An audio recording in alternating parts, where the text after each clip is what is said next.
നമസ്കാരം 140 ന്യൂസിലേക്ക് സ്വാഗതം. ഇമ്രാൻഖാനെ സ്വകാര്യ ആശുപത്രിയിലേക്ക് മാറ്റാൻ സുപ്രീം കോടതി ഉത്തരവ്. ജയിലിൽ കഴിയുന്ന പാകിസ്ഥാൻ മുൻ പ്രധാനമന്ത്രിയും പാകിസ്ഥാൻ തെഹ്രീകെ ഇൻസാഫ് പാർട്ടി അധ്യക്ഷനുമായ ഇമ്രാൻഖാനെ ഉടൻ സ്വകാര്യ ആശുപത്രിയിലേക്ക് മാറ്റാൻ സുപ്രീം കോടതി ഉത്തരവിട്ടു. അഡിയാല ജയിലിൽ കഴിയുന്ന ഇമ്രാൻഖാന്റെ ആരോഗ്യനിലയെ വഷളാകുന്നതിനെക്കുറിച്ച് അദ്ദേഹത്തിൻ്റെ കുടുംബവും പാർട്ടിയും തുടർച്ചയായി ആശങ്ക ഉന്നയിച്ച പശ്ചാത്തലത്തിലാണ് സുപ്രീം കോടതിയുടെ നിർണായക ഇടപെടൽ. 48 മണിക്കൂറിനകം ഇമ്രാൻഖാനെ ഇസ്ലാമാബാദിലെ ഷിഫ ഇൻ്റർനാഷണൽ ആശുപത്രിയിലേക്ക് മാറ്റണമെന്നും സെപ്റ്റംബർ 16 വരെ അവിടെ ചികിത്സയിൽ തുടരാനും സുപ്രീം കോടതി ഉത്തരവിട്ടതായി PTI വക്താവ് അറിയിച്ചു. ഇതിനോടൊപ്പം ഓരോ ആഴ്ചയും അദ്ദേഹത്തിന് കുടുംബാംഗങ്ങളുമായി കൂടിക്കാഴ്ച നടത്താനുള്ള അനുമതിയും നൽകി. ഇമ്രാൻഖാന്റെ സഹോദരി ഡോക്ടർ ഉസ്മ ഖാനെ ഉൾപ്പെടുത്തി പ്രത്യേക മെഡിക്കൽ ബോർഡ് രൂപീകരിച്ച് ആരോഗ്യം വിലയിരുത്താനും കോടതി ഉത്തരവിൽ പറയുന്നു.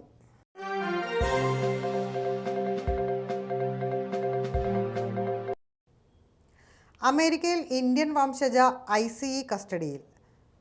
27 വർഷമായി അമേരിക്കയിൽ താമസിക്കുന്ന ഗ്രീൻ കാർഡ് ഉടമയായ ഇന്ത്യൻ വംശജയെ US emigration and customs enforcement കസ്റ്റഡിയിലെടുത്തു. 2013 മുതൽ US താമസിക്കുന്ന വെങ്കട നരസമാംബ വാസംശെട്ടി എന്ന ഇന്ത്യൻ വംശജയാണ് കസ്റ്റഡിയിലായത്. തൂക്കിലേറ്റി വധശിക്ഷ നടപ്പാക്കുന്നത് തടയാൻ സമർപ്പിച്ച ഹർജി സുപ്രീം കോടതി തള്ളി.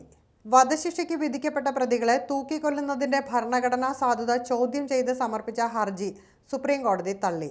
ഭാവിയിൽ ആവശ്യമെങ്കിൽ പുനഃപരിശോധന നടത്താമെന്ന് വ്യക്തമാക്കിക്കൊണ്ടാണ് ഹർജി തള്ളിയത്. തൂക്കിലേറ്റുന്നത് ഭരണഘടനാപരമായി ശരിയാണെന്ന് ശരിവെച്ച 1983 ദീന വേഴ്സസ് യൂണിയൻ ഓഫ് ഇന്ത്യ കേസിലെ 3-അംഗ ബെഞ്ചിൻ്റെ വിധി വിശാല ബെഞ്ചിൻ്റെ പരിഗണനയ്ക്ക് വിടാൻ ജസ്റ്റിസ് വിക്രംനാഥ്, ജസ്റ്റിസ് സന്ദീപ് മേത്ത എന്നിവരടങ്ങിയ ഡിവിഷൻ ബെഞ്ച് വിസമ്മതിച്ചു. മുതിർന്ന അഭിഭാഷകനായ ഋഷി മൽഹോത്രയാണ് ഹർജി സമർപ്പിച്ചത്. തൂക്കിക്കൊല്ലുന്നത് അതിക്രൂരവും മനുഷ്യത്വ വിരുദ്ധവുമാണെന്ന് ചൂണ്ടിക്കാട്ടിയ ഹർജിയിൽ വധശിക്ഷ നടപ്പാക്കാൻ വേദന കുറഞ്ഞ മറ്റ് മാർഗങ്ങൾ തേടാൻ ആവശ്യപ്പെട്ടു. തൂക്കിലേറ്റപ്പെടുന്നയാളുടെ മരണം സംഭവിക്കാൻ 40 മിനിറ്റോളം എടുക്കുന്നുണ്ടെന്ന് ചൂണ്ടിക്കാട്ടിയ ഹർജിയിൽ വിഷവസ്തുക്കൾ കുത്തിവെച്ചുള്ള മരണം പരമാവധി 5 മിനിറ്റിൽ നടക്കുന്നതായും ചൂണ്ടിക്കാട്ടി. നീറ്റ് പ്രതിഷേധത്തിലെ പോലീസ് അതിക്രമം, ലൈംഗിക അതിക്രമ പരാതികൾ തുടങ്ങിയവ പരിശോധിക്കാൻ ഉന്നതതല സമിതിയെ നിയോഗിച്ച് സുപ്രീം കോടതി. സുപ്രീം കോടതി ജഡ്ജി അധ്യക്ഷനാകും. പോലീസിലെയും CBIയിലെയും വിരമിച്ച ഉദ്യോഗസ്ഥർ അടക്കം സമിതിയിലുണ്ടാകുമെന്ന് കോടതി അറിയിച്ചു. ഇത് സംബന്ധിച്ച ഉത്തരവ് നാളെ പുറത്തിറക്കും. വിഴിഞ്ഞം അന്താരാഷ്ട്ര തുറമുഖം ലോകത്തിലേക്കുള്ള വികസനത്തിൻ്റെ കവാടമാണെന്നും കേരളത്തിൻ്റെ വികസന ചരിത്രത്തിലെ ഏറ്റവും സുപ്രധാനമായ നേട്ടമാണെന്നും മുഖ്യമന്ത്രി VD സതീശൻ പറഞ്ഞു. വിഴിഞ്ഞം അന്താരാഷ്ട്ര തുറമുഖത്തെ സമ്പൂർണ്ണ കയറ്റുമതി ഇറക്കുമതി പ്രവർത്തനങ്ങൾ ഉദ്ഘാടനം ചെയ്ത് സംസാരിക്കുകയായിരുന്നു അദ്ദേഹം. ആദ്യത്തെ 2 എക്സീം കണ്ടെയ്നറുകളും മുഖ്യമന്ത്രി ഫ്ലാഗ് ഓഫ് ചെയ്തു. കേരളത്തിൻ്റെ സമഗ്ര സമുദ്ര സാമ്പത്തിക വികസനം ലക്ഷ്യമിടുന്ന മിഷൻ സമുദ്ര പദ്ധതിയുടെ പ്രഖ്യാപനവും ലോഗോ പ്രകാശനവും മുഖ്യമന്ത്രി നിർവഹിച്ചു. മറ്റൊരു തുറമുഖത്തെയും ആശ്രയിക്കാതെ ട്രാൻസ്ഷിപ്മെൻറ്റ് ഇല്ലാതെ 6 ഭൂഖണ്ഡങ്ങളിലെ 100 കണക്കിന് തുറമുഖങ്ങളിലേക്ക് നേരിട്ട് ചരക്ക് നീക്കം നടത്താൻ ഇനി വിഴിഞ്ഞം വഴി സാധിക്കും. ആർട്ടിഫിഷ്യൽ ഇൻ്റലിജൻസിൻ്റെ സഹായത്തോടെ പൂർണ്ണമായും ഓട്ടോമേറ്റഡ് ആയി പ്രവർത്തിക്കുന്ന ഇന്ത്യയിലെ ആദ്യ തുറമുഖമാണ് വിഴിഞ്ഞമെന്ന് അഭിമാനകരമായ നേട്ടമാണെന്നും മുഖ്യമന്ത്രി പറഞ്ഞു. സ്കൂൾ ഉച്ചഭക്ഷണ പദ്ധതിയുടെ പരിധിയിൽ വരുന്ന സംസ്ഥാനത്തെ സർക്കാർ എയ്ഡഡ് വിദ്യാലയങ്ങളിലെ പ്രൈമറി മുതൽ 8ാം ക്ലാസ് വരെയുള്ള വിദ്യാർത്ഥികൾക്ക് ഓണത്തോടനുബന്ധിച്ച് 4 കിലോഗ്രാം വീതം അരി വിതരണം ചെയ്യുന്നതിൻ്റെ സംസ്ഥാനതല ഉദ്ഘാടനം നാളെ തിരുവനന്തപുരത്ത് രാവിലെ 8:30 പൊതുവിദ്യാഭ്യാസ വകുപ്പ് മന്ത്രി N ഷംസുദ്ദീൻ നിർവഹിക്കും. ആരോഗ്യവകുപ്പ് മന്ത്രി K മുരളീധരൻ അധ്യക്ഷത വഹിക്കുന്ന ചടങ്ങിൽ ഭക്ഷ്യ സിവിൽ സപ്ലൈസ് വകുപ്പ് മന്ത്രി അനൂപ് ജേക്കബ് വിശിഷ്ടാതിഥിയാകും.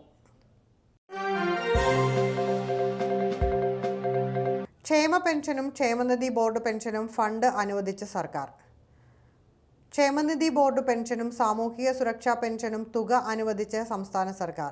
ക്ഷേമനിധി ബോർഡ് ഈ മാസത്തെ പെൻഷനായി 130.31 കോടി രൂപ അനുവദിച്ചു.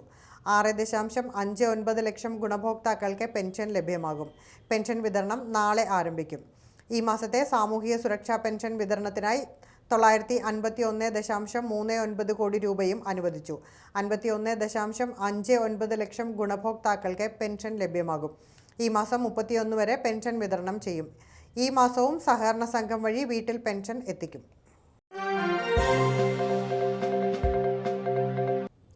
സർക്കാർ കോളേജുകളുടെ അടിസ്ഥാന സൗകര്യ വികസനത്തിന് 45.68 കോടി രൂപ അനുവദിച്ചു. കേരളത്തിന്റെ ഉന്നത വിദ്യാഭ്യാസ മേഖലയെ കൂടുതൽ ശക്തിപ്പെടുത്താൻ സർക്കാർ കോളേജുകളുടെ സമഗ്ര വികസനത്തിലൂടെ സാധിക്കുമെന്ന് ഉന്നത വിദ്യാഭ്യാസ മന്ത്രി റോജി എം ജോൺ. ഉന്നത വിദ്യാഭ്യാസ രംഗത്തെ സമഗ്ര വികസനത്തിന് സർക്കാർ നടപടി സ്വീകരിച്ചിട്ടുണ്ട്. സംസ്ഥാനത്തെ സർക്കാർ കോളേജുകളുടെ ഭൗതിക, മാനവ വിഭവ, IT അടിസ്ഥാന സൗകര്യങ്ങളുടെ വികസനം, പരിപാലനം, അക്കാദമിക മികവ് വർദ്ധിപ്പിക്കൽ, പഠന നിലവാരം മെച്ചപ്പെടുത്തൽ എന്നിവയ്ക്കായി 45,68,11,037 രൂപ അനുവദിച്ച് ഉത്തരവിറക്കിയതായി ഉന്നത വിദ്യാഭ്യാസ വകുപ്പ് മന്ത്രി റോജി എം ജോൺ അറിയിച്ചു.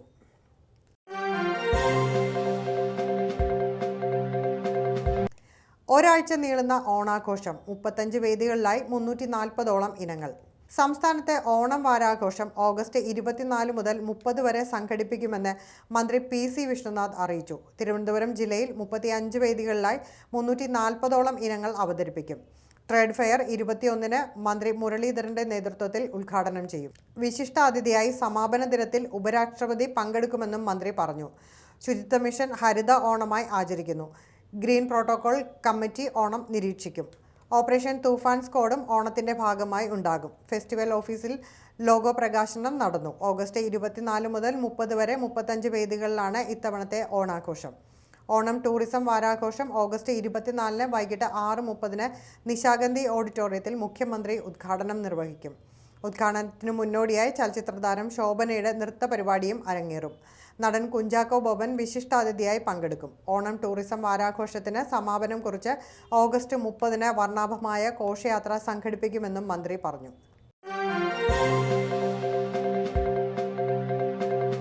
KM ബഷീർ കേസ് വിചാരണ നടപടികൾ നിർത്തിവെക്കാൻ ഹൈക്കോടതി നിർദ്ദേശം. മാധ്യമപ്രവർത്തകൻ KM ബഷീറിന്റെ അപകടമരണ കേസിൽ വിചാരണ നടപടികൾ 1 മാസത്തേക്ക് നിർത്തിവെക്കാൻ ഹൈക്കോടതി നിർദ്ദേശം. സ്പെഷ്യൽ പ്രോസിക്യൂട്ടറുടെ നിയമന ഉത്തരവിന് വേണ്ടിയാണ് വിചാരണ മാറ്റിയത്. ഇന്ന് കേസ് പരിഗണിച്ചപ്പോഴാണ് ഹൈക്കോടതി നിർദ്ദേശം നൽകിയത്. കേസിൽ സ്പെഷ്യൽ പബ്ലിക് പ്രോസിക്യൂട്ടറെ നിയമിക്കാൻ സർക്കാർ തീരുമാനിച്ചിരുന്നു. അഡ്വക്കേറ്റ് സന്തോഷിനെ നിയമിക്കാനാണ് ആഭ്യന്തര വകുപ്പിന്റെ തീരുമാനം. എന്നാൽ നിയമന ഉത്തരവ് കോടതിയിൽ എത്താത്തതിനെ തുടർന്നാണ് വിചാരണ നിർത്തിവെക്കാൻ ഉത്തരവിട്ടത്. 2019 ഓഗസ്റ്റ് 3-ന് പുലർച്ചെ 1 മണിക്ക് തിരുവനന്തപുരത്തെ മ്യൂസിയത്തിന് സമീപം വെച്ച് ശ്രീറാം വെങ്കിട്ടരാമൻ ഓടിച്ച കാറിടിച്ചാണ് മാധ്യമപ്രവർത്തകൻ KM ബഷീർ മരിച്ചത്.